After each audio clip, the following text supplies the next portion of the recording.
হাঁহ মুণ্ড চুণ্ড চফা কৰি কাটি চফা হৈ গ'ল এতিয়া মই হাঁহ কাটি আছোঁ তাৰপিছত হাঁহ বনাম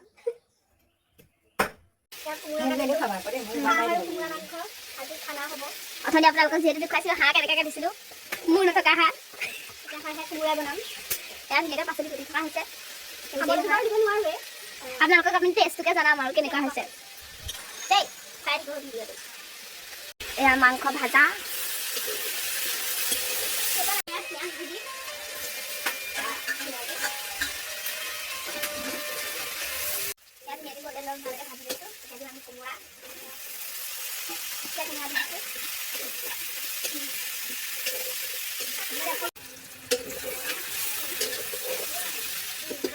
যিহেতু বহুত টেষ্টিয়ে হৈছিলে খালি হাঁহ মাংস খোৱা বাকী পিছৰখিনি ভিডিঅ' কৰিবলৈ থাকি গ'ল তাৰ বাবে ক্ষমা কৰিব যেতিয়া নেক্সট টাইম মই আকৌ বনাম